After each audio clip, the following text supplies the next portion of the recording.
Esta es una producción de Grupo Fórmula. Ahora de viva voz el maestro Ernesto López Portillo, coordinador del Programa de Seguridad Ciudadana de la Universidad Iberoamericana y un reconocidísimo, muy prestigioso especialista en temas de seguridad. Ernesto, te aprecio como siempre, de verdad, que puedas estar con nosotros. Al contrario, Ricardo, yo soy el agradecido a tus órdenes.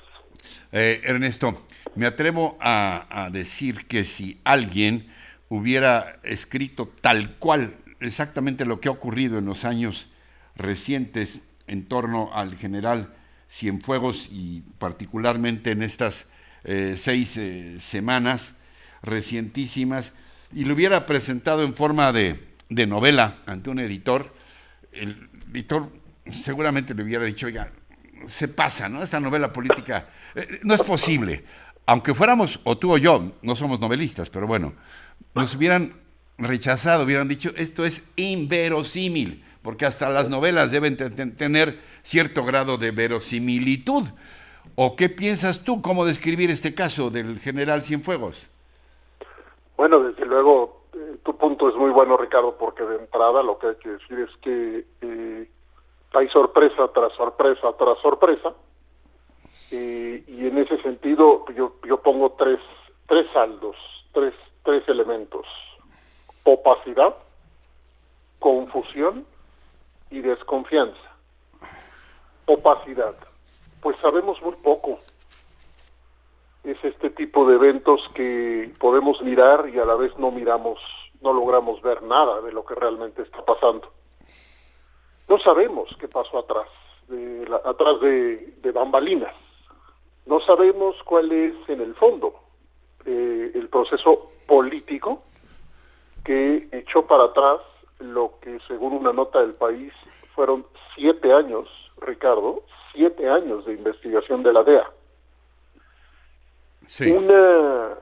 Vemos un momento político en donde tratamos de leer qué sucedió, pero solamente podemos hacer especulaciones porque el poder político de ambos países no nos deja mirar ni por un lado qué había en las investigaciones.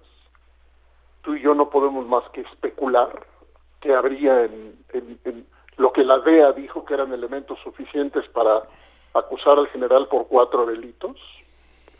Y lo que yo he dicho es que la política asfixió a la justicia. ¿Qué quiere decir esto? Bueno, si el general hubiera ido a juicio, Ricardo, pues en los juicios hay reglas para argumentar, contraargumentar y probar o no conductas penales en los juicios. En los juicios se tiene que hacer el mejor argumento posible, pero además se tiene que probar lo que se está argumentando. En la política no. Cuando la acusación se cae, entramos al terreno estrictamente de la política y entonces no nos queda otra que ver cómo las narrativas, creyendo una cosa o la otra, compiten en el espacio público, pero nadie tiene que probar sus dichos. Y empezando por el Estado mexicano y también el poder público de los Estados Unidos, no necesitan argumentar, justificar, rendir cuentas por lo que decidieron.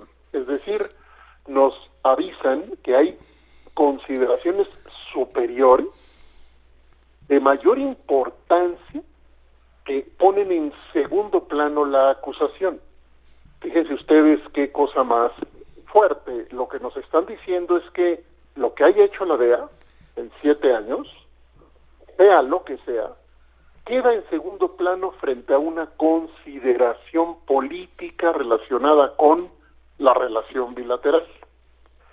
Esto a mí me hace pensar, Ricardo, en el terreno de las hipótesis, que estamos en un evento poco común de lo que se entiende como razón de Estado. ¿Qué quiere decir esto?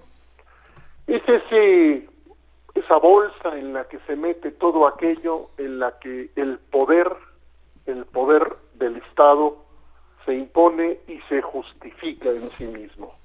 Es decir, no tenemos que pasar por ningún filtro de racionalidad argumentativa, ninguno, el hecho de que se haya decidido lo que se decidió. Lo que sabemos es que hubo el poder político suficiente alineado para que se decidiera así, se retiraran las acusaciones, el general regresara a su casa sin que nadie en este momento pueda tener herramientas para cuestionar, porque no lo hará ninguna autoridad, cuando menos nuestro Congreso no parece ni siquiera preguntarse el por qué sucedió esto, la validez de estos argumentos, y está por verse, Ricardo, si la Fiscalía General de la República lo hará, y esto me lleva a la desconfianza. Sí. Yo no he escuchado a nadie, Ricardo, no sé tú, No. yo he puesto atención, todavía no escucho a una sola persona que crea que el general será investigado y procesado, y en su caso sentenciado, condenado o exculpado, lo que sea, con una investigación de la Fiscalía General de la República. No he escuchado un solo comentario, ni he visto escrito comentario, no he leído un comentario en donde se confíe en que esto pueda suceder en un país que tiene arriba del 90% de impunidad en sus delitos. A ver, pero ahora yo te comparto también una duda. Sí. Tú has escuchado, como tú mismo dices y dice el maestro Manzanero, no sé tú, pero yo tampoco he escuchado que nadie diga contundentemente que ni afuera ni adentro de las Fuerzas Armadas se tenía la menor sospecha sobre el general Cienfuegos. Es correcto. Tampoco adentro han dicho, oiga, jamás, ni el menor aire de sospecha, aquí nunca supimos nada, o sí se sabía algo adentro y a pesar de eso presionaron al presidente. No sé. Lo que aquí regresamos a la opacidad, Ricardo, y el paradigma en el que vivimos de seguridad se funda en buena medida en la opacidad. ¿Qué quiere decir? Que sabemos poco o nada de lo que sucede al interior de las instituciones de seguridad civiles y militares, pero especialmente la construcción de una portentosa barrera ideológica ha hecho imposible que sepamos, a través de ejercicios de rendición de cuentas, de fiscalización, de investigaciones, sepamos auténticamente qué pasa en las Fuerzas Armadas. Así que tú te tienes que quedar con esas versiones, Ricardo, hasta donde llegue tu mirada. Sí. Y a veces tenemos reportajes de investigación, a veces se publican algunos libros como el de Daniel Arrea y Pablo Ferri, Sí. sobre la tropa, en donde entrevistan a determinados miembros de las Fuerzas Armadas y logras tocar un poquito de la vida interna, en donde aparecen eventos extraordinariamente preocupantes, pero que son inmediatamente asfixiados por el discurso hegemónico que coloca a las Fuerzas Armadas, en palabras del presidente mismo, como instituciones impolutas.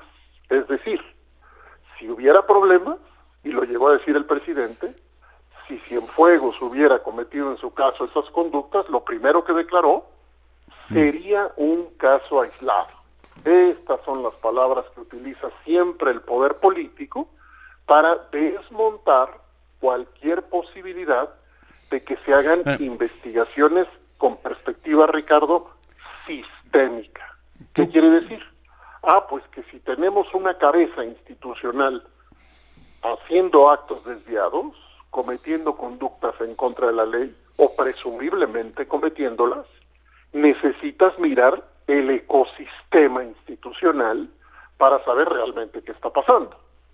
Sí. El presidente, como la gran mayoría de los gobernantes, nos quieren regresar todo el tiempo a la teoría de la manzana podrida, Ricardo.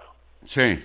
No son barriles podridos, no son huertos podridos, son manzanas podridas. Es decir, si alguien se corrompió, se corrompe solito.